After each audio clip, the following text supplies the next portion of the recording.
দেখুন, এই যে এক্সিট পোলের নামে যে সমস্ত গল্প ছড়ানো হয়েছে, এগুলোয় কেউ কান দেবেন না। এটা বিজেপির পরিকল্পিত এইভাবে ছড়িয়ে দেয়া, মানুষকে প্রভাবিত করা, এসবে কান দেবেন না। বাস্তব অন্য কথা বলছে। তৃণমূল কংগ্রেস বাংলায় 42টার মধ্যে 30 থেকে 35টা আসন পেতে চলেছে।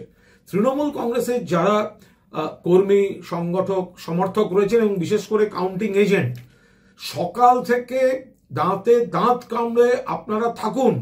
এজেন্ট যারা আছেন তারা কাউন্টিং এ থাকুন, অন্য কিছুতে কান দেবেন না। মানুষ মমতাদের প্রার্থীদের, অভিষেকের প্রার্থীদের ভোট দিয়েছেন। 2 নম্বর হচ্ছে, যারা সমর্থক, চারপাশে যারা টিভি দেখবেন, চারপাশের খবর পাবেন, খেয়াল রাখবেন একটা লোকসভায় গড়ে 7টা বিধানসভা কেন্দ্র থাকে। 7টা, গড়ে 7টা বিধানসভা কেন্দ্র থাকে।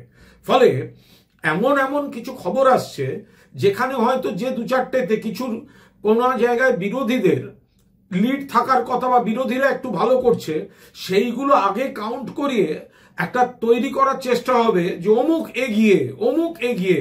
এগুলো মাথায় আনবেন না, কারণ পরে দেখা যাবে আর একটা কেন্দ্র খুললেই তৃণমূল সেটা মেকআপ করে লিড নিয়েছে, জিতে যাচ্ছে।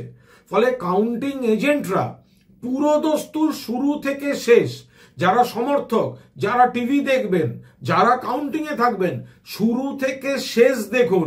এগিয়ে গেল, পিছিয়ে গেল, এসবে প্রভাবিত হবেন না। শেষ হাসিটা তৃণমূল কংগ্রেস প্রার্থীরা হাসবেন। ফলে বাংলায় 42-এর মধ্যে 30 থেকে 35 পাবে তৃণমূল।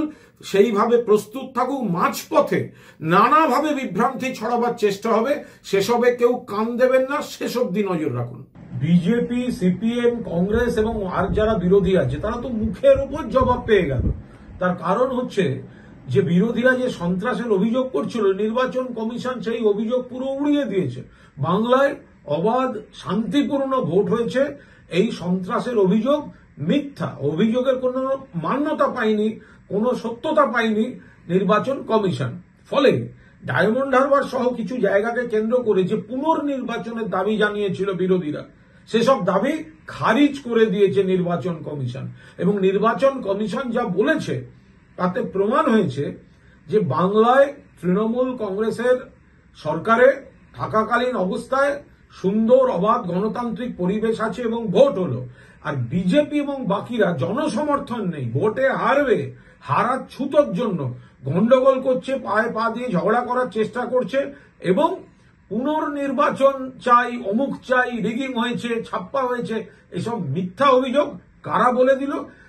যে বিজেপি এতদিন আমাদের দিল্লির নির্বাচন কমিশন দেখাতো, তারাই বলে দিল এখানে অবাধ গণতান্ত্রিক নির্বাচন। মানে দেখ কেমন লাগে।